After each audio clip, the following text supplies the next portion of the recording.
मागच्या वर्षीपासून चर्चेत असलेलं वक्फ सुधारणा विधेयक आज अखेर लोकसभेत सादर करण्यात आलंय। प्रश्न उत्तरांच्या तासानंतर सदर विधेयक सादर केलं गेलं। त्यानंतर त्यावर सत्ताधारी आणि विरोधी बाकावरील खासदारांनी चर्चा केली। वक्फ विधेयकाला इंडिया आघाडीच्या वतीने विरोध करण्यात आलेला आहे, तर सत्ताधाऱ्यांनी विधेयक मंजूर करण्यासाठी जोरदार तयारी केली आहे। वक्फ विधेयकाला मुस्लिम समुदाय आणि विरोधी पक्ष विरोध का करत आहेत, तसेच वक्फ म्हणजे नेमकं काय हे आज आपण जाणून घेणार आहोत। नमस्कार, मी शनाया आणि तुम्ही पाहताय ट्रेंडी गप्पा। तर सुरुवातीला आपण वक्फ बोर्ड म्हणजे काय ते पाहूयात। वक्फचा अर्थ आहे अल्लाच्या नावे, म्हणजे अशा जमिनी ज्या कुठल्याही व्यक्ती किंवा संस्थेच्या नावे नाही। वक्फ बोर्ड हा एक सर्वेक्षक असतो, तो कोणत्या व्यक्तीची संपत्ती वक्फची आहे कोणती नाही हे ठरवतो। वक्फची संपत्ती मालमत्तेच्या स्वरूपात स्थावर आणि जंगम अशा दोन्ही स्वरूपाची असू शकते। मुस्लिमांसाठी पवित्र, धार्मिक किंवा धर्मादाय ठरत असलेल्या कोणत्याही परोपकारी कारणासाठी ही संपत्ती दान केलेली असू शकते। एखाद्या मालमत्तेचा दीर्घ कालावधीसाठी धार्मिक किंवा धर्मादाय हेतूंसाठी वापर केला जात असल्यास ती वक्फ मानली जाऊ शकते। या मालमत्तेचा वापर सामान्यतः शैक्षणिक संस्था, दफनभूमी, मशिदी आणि निवारागृह चालवण्यासाठी केला जातो। वक्फसाठी मालमत्ता देणाऱ्या व्यक्तीला आपली मालमत्ता परत घेता येत नाही। कायद्याने या मालमत्तेला कायम वक्फची मालमत्ता म्हणून संरक्षण मिळतं। वक्फसाठी दिलेल्या जमिनी आणि मालमत्तेवर नियंत्रण ठेवण्यासाठी वक्फ बोर्ड तयार करण्यात आलाय।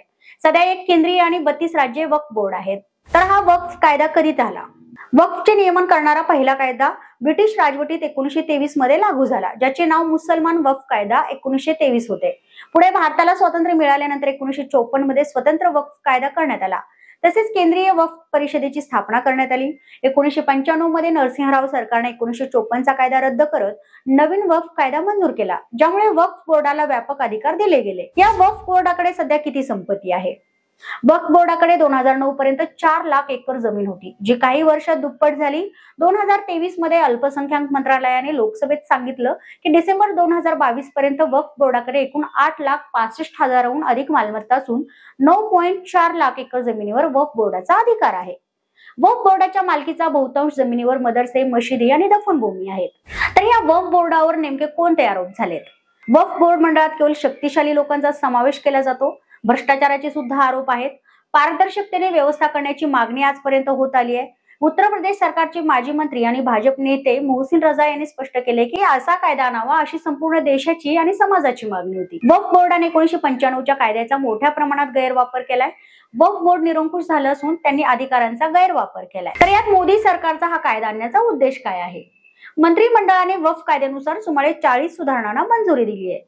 मोदी सरकारला कोणतीही मालमत्ता वक्फ मालमत्ता म्हणून घोषित करण्याच्या वक्फ बोर्डाच्या अधिकारांवर अंकुश ठेवायचा आहे। या सुधारणांचा उद्देश वक्फ बोर्डाच्या कोणत्याही मालमत्तेला वक्फ मालमत्ता म्हणून नियुक्त करण्याचा अधिकार मर्यादित करणे हा आहे। मालमत्तेवर केलेले दावे वक्फ बोर्डाकडून अनिवार्यपणे पडताळले जातील। दुरुस्ती विधेयक मंजूर झाल्यानंतर वक्फ व्यवस्थापन आणि हस्तांतरणात मोठे बदल होणार आहेत। तर या कायद्याला विरोधकांकडून का टीका होतीये? हैदराबादचे खासदार आणि एमआयएमचे प्रमुख असदुद्दीन ओवैसी यांचं म्हणणं आहे की वक्फ कायद्यातील ही दुरुस्ती वक्फ मालमत्ता बळकावण्याच्या उद्देशाने केली जाते। संविधानाने दिलेले धार्मिक स्वातंत्र्याच्या अधिकारावर हा हल्ला आहे। आरएसएसचा सुरुवातीपासूनच वक्फ मालमत्ता बळकावण्याचा मनसुबा होता। आरजेडीचे प्रवक्ते मृत्युंजय तिवारी यांनी स्पष्ट केले की सरकारची नजर एकीकडे आणि लक्ष दुसरीकडेच आहे। एखाद्या विशिष्ट धर्माला टार्गेट करणं, वादग्रस्त मुद्दे उपस्थित करणे, वास्तविक मुद्द्यांची चर्चा होऊ नये म्हणून केंद्रातील विद्यमान सरकार या पद्धती अवलंबत आहे। तर या कायद्यातील बदलामुळे काय परिणाम होतोय? सध्याच्या कायद्यानुसार राज्य आणि केंद्र सरकार वक्फ मालमत्तेला हस्तक्षेप करू शकत नाही। या दुरुस्तीनंतर वक्फ बोर्डाला आपल्या मालमत्तेची जिल्हा दंडाधिकारी कार्यालयात नोंदणी करावी लागेल, जेणेकरून मालमत्त्यांचं मूल्यांकन करता येईल। महसूल देखील तपासता येणार आहे। वक्फ बोर्डाच्या वादग्रस्त आणि जुन्या मालमत्तांची नव्याने पडताळणी करण्यात येईल। मंडळांच्या रचनेत बदल करण्यात येणार असून त्यात महिलांचा देखील सहभाग निश्चित करण्यात येणार आहे। ज्या मालमत्तांवर वक्फ बोर्ड किंवा कोणत्याही व्यक्तीने दावे प्रतिदावे केले आहेत त्यांनाही नवीन दुरुस्ती लागू करण्यात येणार आहे। तर याविषयी या संसदेत काय चर्चा झाली? वक्फ विधेयक लोकसभेत सादर करण्यात आले, मात्र विरोधी पक्षाच्या वतीने विधेयकाविरोधात पॉइंट ऑफ ऑर्डरचा मुद्दा उपस्थित केला गेला। यावर उत्तर देताना गृहमंत्री अमित शहा यांनी स्पष्ट केले की मंत्रिमंडळाने संमती दिल्यानंतर सभागृहात विधेयक मांडलं गेलं। सभागृहाने संयुक्त संसदीय समितीकडे विधेयक पाठवण्याची विनंती केली। त्यानुसार समितीकडे विधेयक हे पाठवण्यात आले। समितीने दिलेल्या शिफारसींना मान्यता दिली आणि त्यानंतर पुन्हा विधेयक मांडलं जात आहे। हे सर्व संसदीय मार्गाने होत आहे। हा काही काँग्रेसचा काळ नाही। त्यांच्या काळात समित्या केवळ शिक्का मारत होत्या। आम्ही स्थापन केलेल्या समितीने स्वतःचा विचार मांडलाय असं त्यांनी स्पष्ट केलंय। वक्फ सुधारणा विधेयक हे कोणत्याही धर्माच्या विरोधात नाही. वक्फ बोर्डाच्या प्रशासकीय कामात सुटसुटीतपणा आणि सुधारणा करण्यासाठी हे विधेयक आणले गेले. या विधेयकाच्या माध्यमातून वक्फच्या मालमत्ता नियंत्रित केल्या जाणार आहेत, अशी स्पष्टोक्ती अल्पसंख्याक मंत्री किरेन रिजिजू यांनी दिली आहे. तर ज्ञानदीप आणि संबल मशिदीच्या विरोधात न्यायालयीन खटला चालवणारे वकील विष्णू शंकर जैन यांनी वक्फ सुधारणा विधेयकाला पाठिंबा दिलाय. त्यांनी स्पष्ट केले की वक्फला अमर्यादित अधिकार दिले होते. या विधेयकाच्या माध्यमातून वक्फच्या व्याख्येत बदल करण्यात येतो.